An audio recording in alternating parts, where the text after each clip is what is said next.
성도 여러분 안녕하십니까? 오늘은 시가서 7번째 시간이 되겠습니다. 오늘은 시편으로는 4번째 시간이 되겠는데요. 오늘은 그 시편의 내용 중에서 신약 성경과 연관이 되는 말씀들을 좀 정리를 해보려고 합니다. 신약 성경에 시편이 이제 여러 번 인용이 되고 있는데 거기 이제 몇 가지 어떤 그 주제로 생각을 해볼 수가 있겠습니다. 하나는 그 내용상 이제 인용이 되는 부분들이 있습니다. 이 이야기는 무엇이냐면은 그 신약 성경에서 그 저자들이 또 사도들이 그 메시지를 전하면서 그들이 전하고자 하는 내용과 연관이 있는 그런 구약 성경을 자주 인용을 합니다. 이것은 어떤 예언적인 인용이 될 수도 있지만 문학적인 인용이 될 수도 있는데요. 그들이 전하고자 하는 것을 잘 표현하고 있는 그런 구약 성경의 구절들을 인용을 하면서 또한 하나님의 말씀을 전하게 되는 것입니다. 그래서 우리가 일반적으로 어떤 연설을 하거나 글을 쓸 때 조금 더 자신의 주장을 뒷받침하기 위해서 인용을 하거나 아니면 좀 표현력을 조금 더 생생하기 위해서 인용을 하는 것과 같은 이제 그런 것과 연관이 된다고 할 수가 있겠는데요. 근데 이제 그것과 함께 사실 우리가 조금 더 주목하게 되는 것은 바로 시편에서 이제 예수님이 누구신지 또 예수님께서 당하시는 그 고난과 예수님의 메시아로서의 사역과 관계되어 있는 그런 구절들을 또한 인용하는 경우들이 많이 있다는 것입니다. 특별히 예수님께서도 그렇게 예수님 당신의 사역에 대해서 말씀하시면서 구약 성경의 그 예언의 말씀들을 인용하시기도 하고 또한 예수님께서 하셨던 그 일들을 사도들이 기록을 하면서 이것이 바로 이미 시편에 그 영감 있는 그 시인들의 예언의 그 고백을 통해서 이미 성경에서 약속이 되고 예언이 되었구나. 그것을 깨달으면서 이제 연결해 주는 이제 그런 말씀들도 찾아볼 수가 있습니다. 근데 이 두 가지의 경계가 사실 그렇게 뚜렷하지 않은 경우들이 있습니다. 왜냐면은 그 일종의 그 예언의 말씀이라는 것이 어떤 면에서 보면은 그 시편 안에 있는 그 주제, 그 당시의 그 말씀을 우리가 해석하면서 어떤 메시아에 대한 말씀으로 우리가 해석하고 이해하게 되는 부분들이 있고 또 미래에 일어날 일들을 예언하는 말씀이 있고 이제 그러한 조금의 구분이 있는데 그것을 이렇게 정확하게 나눌 수 있는 것은 아니기 때문에 그 두 가지 주제들이 연결이 돼 있다. 그것을 조금 이해를 하시면 좋겠습니다. 그래서 이 시편의 순서를 대략 맞춰가면서 한번 좀 그 신약 성경에서 인용된 시편의 말씀들을 그런 두 가지 차원에서 한번 정리를 해보고자 합니다. 먼저 이제 시편 2편에 그 앞에 서두분에 이런 말씀이 있습니다. 어찌하여 이방 나라들이 분노하며 민족들이 헛된 일을 꾸미는가? 세상의 군원들이 나서며 관원들이 서로 꾀하여 여호와 그의 기름 부음 받은 자를 대적하며 이런 말씀이 있는데 사도행전 4장에서 보면은 그 당시에 권세자들이 또 종교 지도자들이 예수 그리스도를 전한다고 해서 사도들을 핍박을 할 때 그때 사도들이 모여서 이 말씀을 기억을 합니다. 이 세상의 군왕들이 이 관원들이 여호와와 그의 기름 부음 받은 자를 대적한다. 이것이 이제 시편 2편에 기록이 되어 있는데 이 시편 2편은 사실 그 왕에 대한 그 시편이기도 하지만 그러나 또한 앞으로 기름 부음 받은 자로서 이 땅에 오실 메시아에 대한 예언의 말씀으로 또 우리가 시편을 보게 되기도 합니다. 그래서 여기서 바로 그의 기름 부음 받은 자가 구약 성경의 맥락에서는 왕으로 세움을 받은 사람이지만 그러나 그 안에서 결국은 하나님의 일을 거스르고 메시아에 대해서 대적하는 세력에 대한 예언의 말씀을 여기서 또 함께 듣게 되는 것입니다. 또 시편 5편에서 보면은 이런 말씀이 있습니다.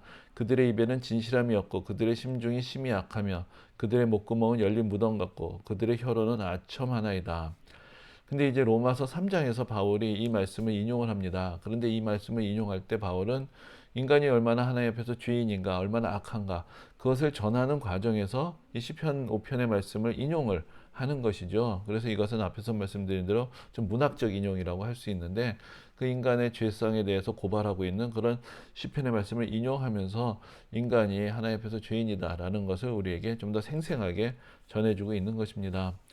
그 다음에 이제 시편 8편에는 이제 주의 대적으로 말미암아 어린 아이들과 젖먹이들의 입으로 권능을 세우시며 이는 원수들과 보복자들을 잠잠하게 하려 하심이니이다. 여기서 이제 하나님의 권능을 나타내시는 그런 시편의 8편의 말씀을 예수님께서 인용을 하신 것인데 이 말씀이 인용되는 곳은 예수님께서 예루살렘으로 입성하시는 자리입니다. 거기서 이제 많은 사람들이 호산나 하고 예수님을 환호하고 예수님을 향해서 열광을 할때 그 바리새인들이 이건 참남하다. 어떻게 당신이 뭔데 이렇게 저 사람들의 그런 메시아로서 환영하는 그 환호를 당신이 그냥 받느냐. 그러면서 옆에서 비방을 하게 되죠. 그런데 예수님께서 바로 이 사람들이 침묵하면은 돌들도 소리 지를 것이다라고 말씀하시면서 이 말씀을 인용을 하십니다. 하나님께서는 어린아이들과 젖먹이들의 입으로 권능을 세우신다. 그래서 어린아이들의 입, 저 백성들이 아무것도 모르는 것 같지만 그러나 그들의 입을 통해서 지금 하나님께서 영광 받으시고 이제 하나님께서 메시아 예수 그리스도를 통해서 하실 일들을 드러내는 것이다. 이제 그것을 또 가르쳐 주실 때 또 이 말씀을 인용을 하셨던 것입니다. 또 로마서 14장 로마서 3장에는 이 시편 14편의 말씀이 인용이 되어 있습니다. 한번 보겠습니다. 어리석은 자는 그의 마음에 이르기를 하나님이 없다 하는도다. 그들은 부패하고 그 행실이 가증하니 선을 행하는 자가 없도다. 여호와께서 하늘에서 인생을 굽어 살피사 지각이 있어 하나님을 찾는 자가 있는가 보려 하신즉 다 치우쳐 함께 더러운 자가 되고 선을 행하는 자가 없으니 하나도 없도다. 이 말씀은 바로 우리가 앞에서 로마서 3장에 인용된 시편 5편의 말씀을 보았는데 그것과 연결이 됩니다. 바울이 로마서 3장에서 정말로 이 세상에 의인은 없다. 하나님 앞에서 다 죄인이다 라는 것을 강조하면서 바로 시편 14편의 말씀을 그대로 인용을 합니다. 그래서 하나님께서 굽어 살피셨을 때 하나님을 진정으로 찾는 자도 없고 다 선을 행하는 자도 없다. 그 인간이 자기 스스로 보기엔 의로워 보여도 하나님께서 보실 때는 모두가 다 죄인이다. 그것을 이제 강조할 때 이제 바울이 이제 시편 14편을 이제 인용을 했던 것입니다. 그리고 이제 시편 16편은 그 사도행전에서 이제 두 번이 인용이 되고 있습니다. 이런 말씀입니다. 내가 여호와를 항상 내 앞에 모시며 그가 나의 오른쪽에 계심으로 내가 흔들리지 아니하리로다. 이러므로 나의 마음이 기쁘고 나의 영도 즐거워하며 내 육체도 안전히 살리니 이는 주께서 내 영혼을 수월에 버리지 아니하시며 주의 거룩한 자를 멸망시키지 않으실 것임이니이다. 여기서 내 영혼을 수월이라는 것은 이제 죽은 사람이 가는 곳을 말하는 것인데 내 영혼을 수월에 버리지 않으시고 주의 거룩한 자를 멸망시키지 않으실 것이다. 여기서 이 주의 거룩한 자라는 것이 바로 하나님께서 거룩하게 택하시고 보내신 메시아를 가리키는 그런 예언의 말씀으로 사도들이 이 말씀을 보았던 것입니다. 그래서 사도행전 2장에서는 베드로가 또 사도행전 13장에서는 바울이 이 말씀을 인용하면서 바로 구약 성경에 예수 그리스도께서 무덤에 갇히시고 무덤에 머무르지 아니하시고 부활하실 것이 이미 예언이 되어 있다라는 것을 사람들에게 가르쳐 줍니다. 그래서 여기 8절에 나와 있는 대로 내가 여호와를 항상 내 앞에 모시며 그가 나의 오른쪽에 계심으로 내가 흔들리지 아니하리로다. 이 말씀은 메시아의 자기 고백적인 말씀으로 우리에게 주신 말씀이고 그래서 바로 나의 영혼을 수월에 버리시지 아니하시는 하나님. 그래서 메시아의 영혼을 죽음에 놔두지 아니하시는 그 하나님의 약속이 이미 이 말씀 가운데 있고 그래서 이것을 통해서 우리는 장차 오시는 메시아가 죽음을 보지 않고 부활하실 것임을 알게 되는 것인데 바로 예수님께서 부활하심으로 구약 성경의 예언이 성취된 것이다. 그것을 베드로와 바울이 모두 우리에게 이 시편 16편을 인용하면서 가르쳐 주었던 것입니다.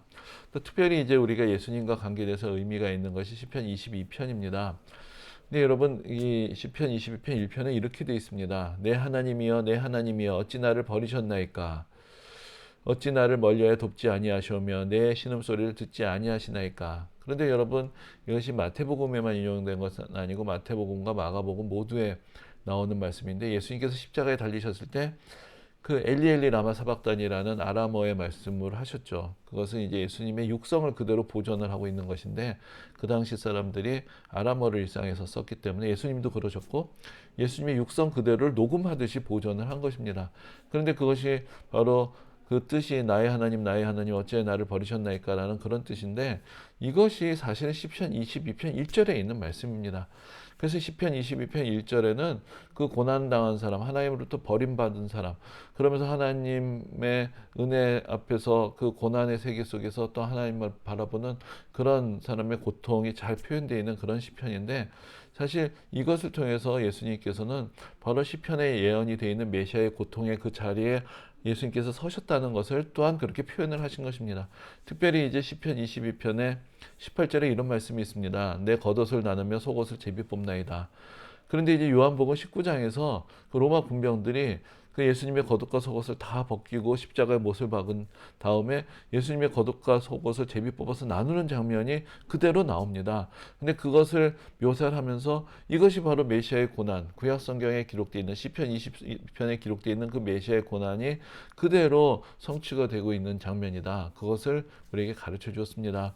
또 시편 34편에는 그의 모든 뼈를 보호하시며 그 중에서 하나도 꺾이지 아니하도다라는 말씀인데, 요한복음 19장에서 이 말씀도 인용을 합니다. 왜냐하면 예수님께서 십자가에 달리셨을 때 이제 마지막에 그 십자가형에서 가장 마지막에 이루어지는 것 중에 하나가, 너무 사람들이 이제 십자가에서 오래 있게 되면 고통이 길어지니까 그 마지막으로 해주는 것 중에 하나가 다리뼈를 꺾는 것입니다. 그것이 일종의 하나의 호의를 베푸는 것인데, 그것이 우리로서는 그게 어떻게 뼈를 꺾는 것이 호의가 될 수 있는가. 근데 십자가라는 것이 너무나 고통스러운데, 이제 사람들이 고통이 길어지는 이유가, 십자가상에서 달린 사람은 그 자기 몸의 무게 때문에 이제 몸이 처지게 되죠. 처지게 되면서 그 손다리 찢어지는 것 같은 고통을 느낀과 동시에 이제 호흡이 압박이 되고 숨을 쉬지 못하게 됩니다. 그럴 때 이제 다리로 밀어 올리면서 숨을 쉬고 싶어서 올라가면서 숨을 쉬게 되고, 그러면서 다시 몸이 처지게 되면서 또 다시 또 팔이 찢어지는 고통을 느끼게 되고, 이것이 계속 반복이 되는 것입니다. 그래서 다리를 꺾으면 다시 올라갈 힘이 없기 때문에 금방 죽게 된다는 것이죠. 그럼 그 고통을 단축시켜 줄 수 있는데, 자꾸 사람이 숨을 쉬지 못하면 답답해서 숨을 쉬려고 하다가, 그래서 숨을 쉬면서 그렇게 해서 하면서 계속 생명은 유지되는 가운데 고통은 길어지는 그런 일들이 벌어지기 때문에 다리뼈를 꺾어 주는 것이 이제 마지막 관행이었는데, 근데 그 로마 병정들이 봤을 때 이미 예수님께서는 숨을 거두셨기 때문에 예수님의 다리뼈를 꺾지 않았습니다. 그런데 이제 요한이 그 장면을 또 전해주면서 시편 34편의 말씀, 그의 모든 뼈를 보호하신다라는 말씀을 인용합니다. 바로 메시아의 뼈는 꺾이지 않는다. 그것이 이미 시편에 담겨 있다. 그것을 우리에게 가르쳐 주면서 이 모든 것이 이미 구약 성경의 그 영감 어린 예언의 말씀 가운데 이루어지는 일이었다. 그것을 우리에게 가르쳐 주었던 것입니다. 또 시편 69편에 이런 말씀도 있습니다. 그들이 쓸개를 나의 음식물로 주며 목마를 때는 초를 마시게 하였사오니. 그런데 이제 그 쓸개를 술개탄 포도주를 이제 그것을 일종의 그 뭐 마취제라고 할 수가 있겠죠. 그래서 이제 그 십자가형을 당한 사람에게 일종의 그것도 자비의 표시로 이제 주는 이제 그런 장면이 있는데, 그런 관행이 있었는데, 그 요한복음에서 바로 이 요한이 그 장면을 보면서 이것이 시편 69편에 기록이 되어 있다라는 것을 또 우리에게 전해줍니다.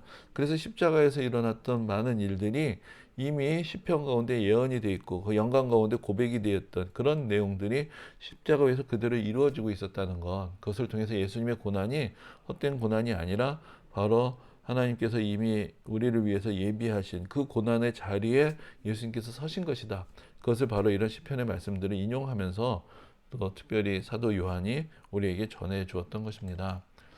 그리고 이제 시편 32편에 이제 이런 말씀이 있습니다. 허물의 사함을 받고 자신의 죄가 가려진 자는 복이 있도다. 마음에 간사함이 없고 여호와께 정죄를 당하지 아니하는 자는 복이 있도다. 이것은 로마서 4장에서 바울이 우리가 오직 하나님의 은혜로 용서함을 받는다는 거. 우리가 죄인인데 그 3장에서 죄인이라는 걸 강조를 했는데, 그러나 우리가 예수 그리스도 안에 있는 하나님의 은혜로 말미암아 구원을 받게 되는 것을 가르쳐 주면서 이 자기의 죄가 용서받은 사람의 기쁨을 다윗이 이렇게 노래했다. 이러면서 시편 32편을 인용을 합니다. 이것은 바울이 그 용서받은 사람의 기쁨을 표현하기 위해서 시편을 인용하고 있는 이제 그런 내용이라고 할 수가 있습니다. 또 시편 37편에 여러분들에게 아주 익숙한 말씀이라고 생각이 되는데, 이런 말씀이 있습니다. 그러나 온유한 자들은 땅을 차지하며 풍성한 화평으로 즐거워하리로다. 이것은 바로 마태복음 5장에서 예수님께서 인용하신 것입니다. 바로 팔복을 예수님께서 선언하시면서 온유한 자들은 복이 있나니 그들이 땅을 기업으로 받을 것이다 라고 말씀을 하셨는데, 그 온유한 자들이 땅을 차지한다는 것이 시편에 있습니다. 시편 37편에 있는 말씀을 예수님이 인용하시면서 온유한 자들이 받을 복을 또 우리에게 전해 주셨던 것입니다. 또 시편 40편에는 이런 말씀이 있습니다. 주께서 내 귀를 통하여 내게 들려주시기를 제사와 예물을 기뻐하지 아니하시며 번제와 속죄제를 요구하지 아니하신다 하신지라. 그때 내가 말하기를 내가 왔나이다. 나를 가리켜 기록한 것이 두루마리 책에 있나이다. 근데 히브리서 저자는 우리가 히브리서는 누가 쓴 것인지 사실 그 지금 알지 못하는 그런 서신으로 되어 있는데 히브리서 저자는 바로 제사가 아니라 그 희생이 아니라 그런 예수 그리스도를 통해서 우리가 구원을 받는다. 그래서 더 이상 이제 우리에게 그 불완전한 제사, 그 구약 성경의 그 율법에 기록된 제사는 이제는 더 이상 의미가 없어졌다. 예수 그리스도의 십자가가 우리의 죄를 위한 완벽한 단번의 제사로서 하나님께 드려진 것이다. 그것을 우리에게 가르쳐 줍니다. 그러면서 이제 여기 이제 번제와 속죄제를 요구하지 아니하신다. 제사와 예물을 기뻐하지 아니하신다라는 그런 시편의 말씀.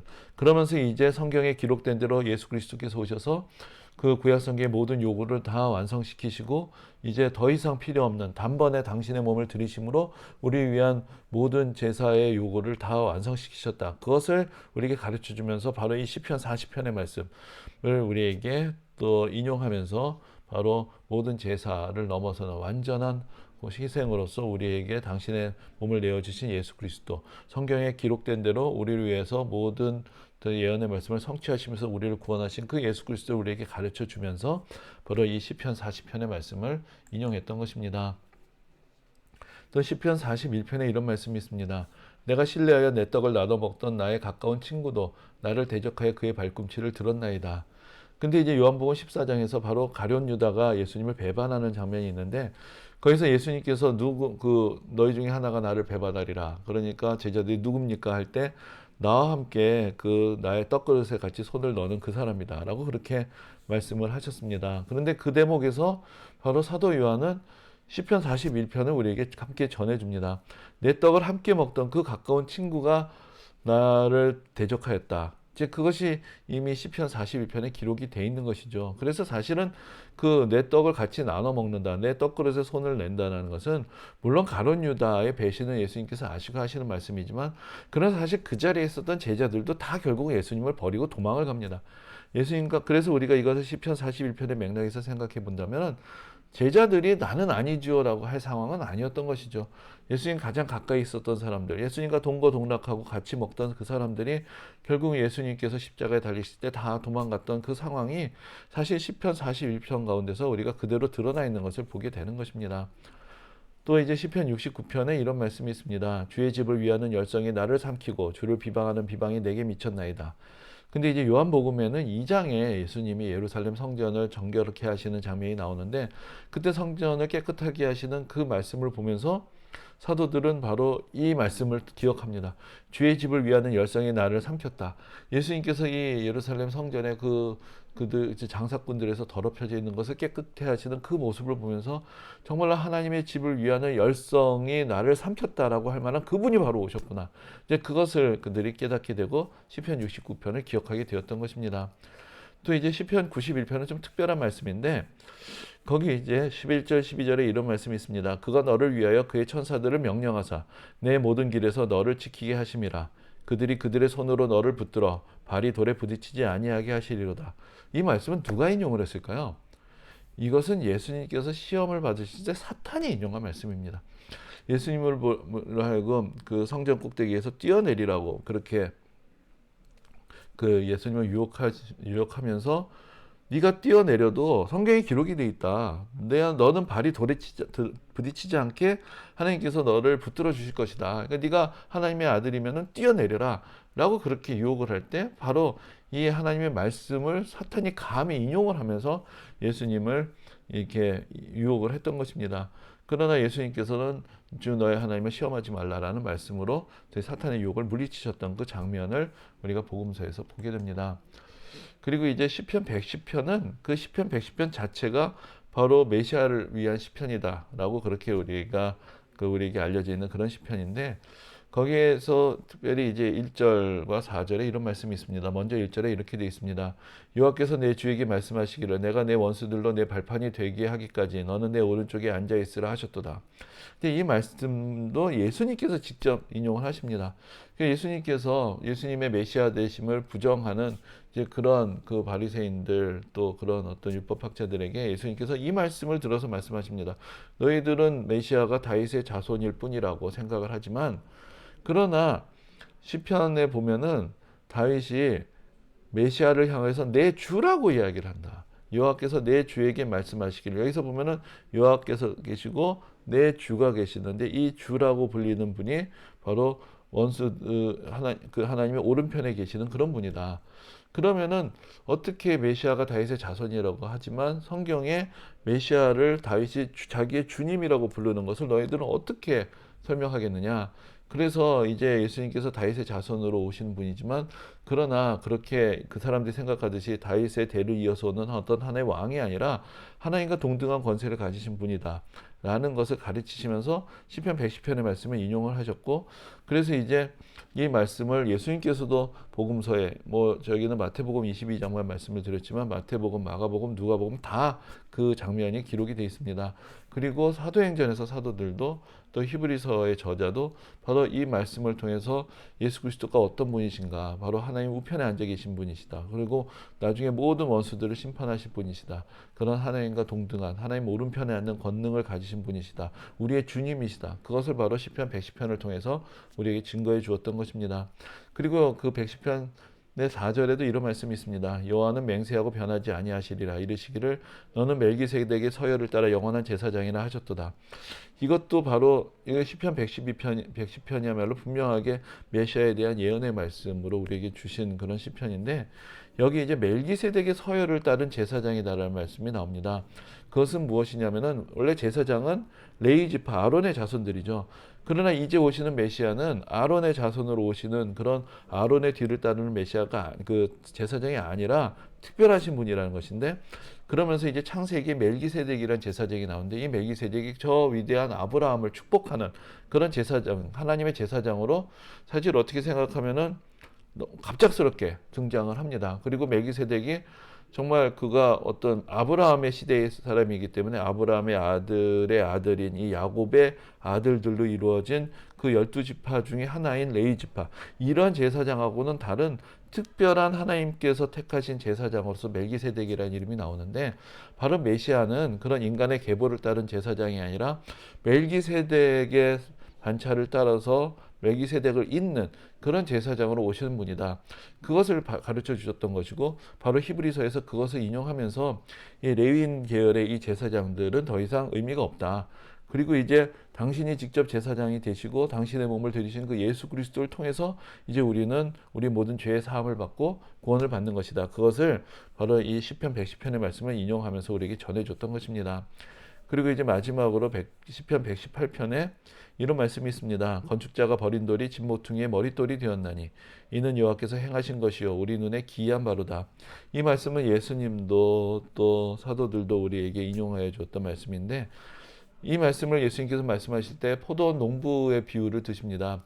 바로 주인으로부터 포도원을 받아서 소작을 하던 농부들이 그것을 자기가 빼앗기 위해서 그 주인이 종을 보내도 그 값을 그 소작 그 세를 내지 않고 결국은 주인의 아들까지도 잡아 죽이는 그런 악한 그런 포도원 농부들의 이야기를 하시면서 건축자가 버린 돌이 집 모퉁이의 머릿돌이 되었다. 바로 사람들에게 버림을 당한 자, 죽임을 당하고 버림을 당한 그분이 바로 우리의 구원자가 되신다라는 그 약속의 말씀이 시편 118편에 있고, 바로 지금 예수님을 대적하는 자들이 하려는 일이 바로 그와 같은 것이다.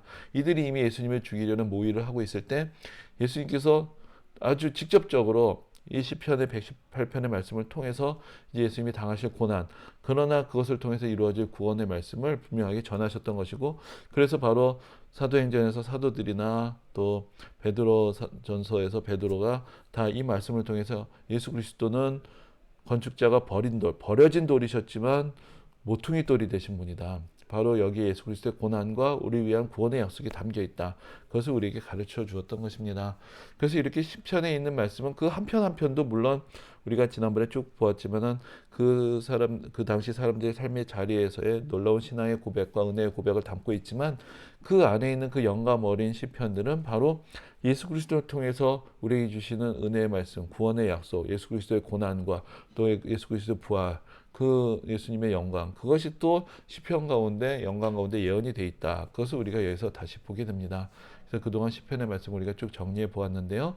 그래서 시편을 우리가 앞으로 묵상할 때마다 그 안에 있는 그 깊이를 우리가 함께 느끼며 또 더 큰 은혜의 시간들이 되시길 바랍니다. 오늘은 여기까지 하겠습니다. 오늘도 함께 해주셔서 감사합니다.